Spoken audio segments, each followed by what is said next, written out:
Hello friends, welcome back to my channel. कैसे हैं आप सब? उम्मीद है कि आप सब घर पर होंगे और सुरक्षित होंगे।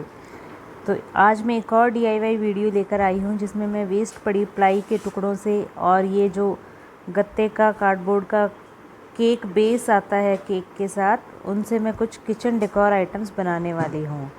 तो पहले तो मैं इस प्लाई को सैंड पेपर से अच्छी तरह से सैंडिंग कर लूँगी।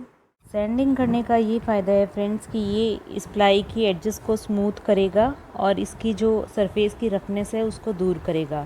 तो सैंडिंग करने के बाद इसके एडजेस बहुत ही स्मूथ हो जाएंगे। तो इस तरह से मैंने 2 प्लाई के पीसेस लिए और दोनों की सैंडिंग कर ली है। अब इस प्लाई के साइड्स में कुछ कुछ गैप्स है जहाँ से वुडन पीसेस निकले हुए हैं, जैसे कि ये, इनको मैं शिल्पकार या एमसिल की हेल्प से अच्छी तरह से फिल कर दूँगी। अब क्योंकि एक प्लाई से मुझे वॉल हैंगिंग बनाना है, तो इस तरह से हैंग करने के लिए मैंने ये हुक शिल्पकार की हेल्प से इस पर अच्छे से चिपका लिया है। अगर आप चाहो तो इसे नेल की हेल्प से भी लगा सकते हो। अगर आपके पास इस तरह का हुक अवेलेबल ना हो तो आप हैंग करने के लिए सेफ्टी पिन को भी इस तरह से लगा सकते हो, या फिर जो पेपर क्लिप आती है उसका भी यूज़ कर सकते हो। अब कॉर्नर्स को शिल्पकार से फिल करने के बाद इन प्लाईज़ को मैंने किया पेंट। एक प्लाई को मैंने रेड कलर से पेंट किया क्योंकि इस पर पहले ही मेरी डॉटर ने हल्का सा रेड कलर लगा रखा था, और दूसरी प्लाई को मैंने किया है ब्लैक कलर में पेंट।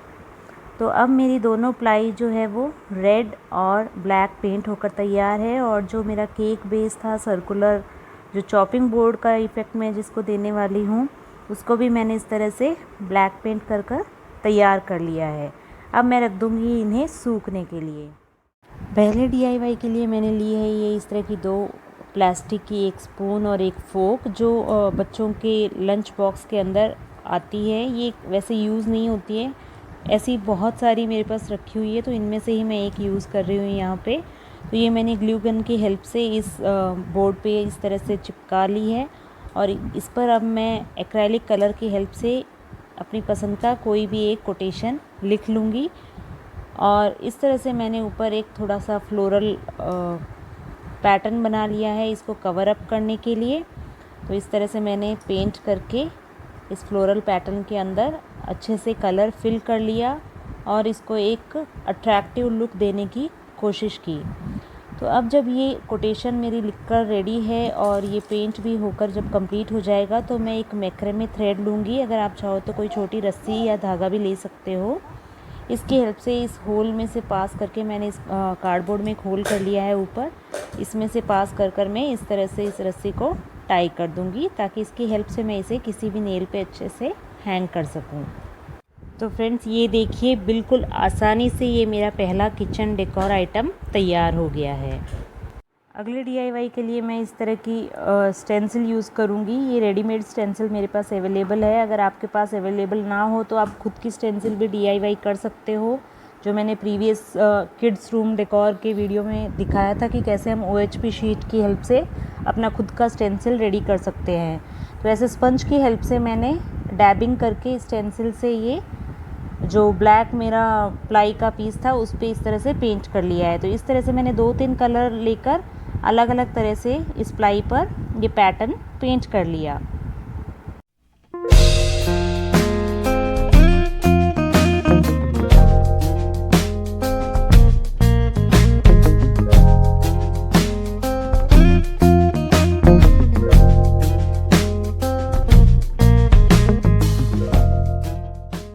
तो जब मेरी ये पेंटिंग होकर रेडी हो जाएगी तो मैं इसे सूखने के लिए साइड में रख दूँगी। तो देखिए, जब ये सूख कर रेडी हो जाएगा तो इस तरह की 2 रस्सी के छोटे छोटे 2 टुकड़े लिए हैं मैंने, और इनकी दोनों एंड्स पे एक एक नॉट इस तरह से टाई कर लिया है।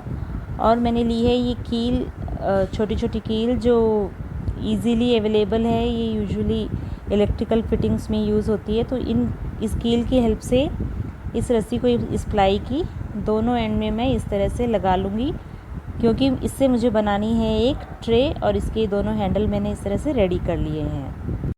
थर्ड डीआईवाई के लिए मैंने अपनी बेटी के डिस्कार्डेड किचन सेट में से ये 3-4 चीज़ें ली है। 3 प्लेट्स, और ये एक इस तरह की केटल जो 2 पार्ट्स में डिवाइडेड है, क्योंकि ये टूट गई है तो ये उसके किसी काम की नहीं है, तो इसको मैं यूज़ करने वाली हूँ। तो पहले मैंने इन सारी चीज़ों को अपनी पसंद के एक्रेलिक कलर से अच्छी तरह से पेंट कर लिया। तो मैंने इन केटल के पीसेस को किया ऑरेंज कलर में पेंट, और इन सारी प्लेट्स को मैंने कर लिया है रॉयल ब्लू कलर में पेंट।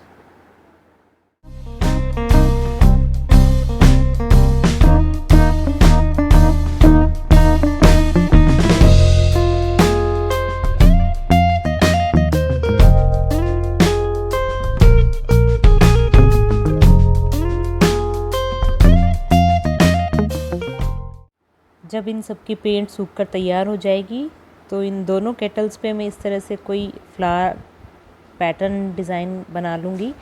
आपको जो भी पैटर्न पसंद हो आप वो बना सकते हो। मैं यहाँ रोज़ बनाने की कोशिश कर रही हूँ।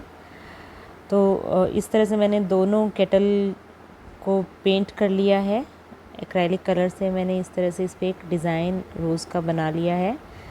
सिमिलरली जो 3 प्लेट्स मैंने कलर की है उन प्लेट्स पे मैं लिखने वाली हूँ EAT। आप इसको TEA की तरह यूज़ करें या EAT की तरह यूज़ करें, क्योंकि किचन में अगर आपको टी कॉर्नर बनाना है तो आप यहाँ पे TEA लिख सकते हो, और अगर आपको डाइनिंग एरिया में ये लगाना है तो आप इसको EAT की तरह यूज़ कर सकते हो। तो मैंने इस तरह से ये तीनों अल्फ़ाबेट तीनों प्लेट्स पर लिखकर रेडी कर लिए। तो एक प्लेट पे मैंने लिखा है E, दूसरी पे A और तीसरी पे T।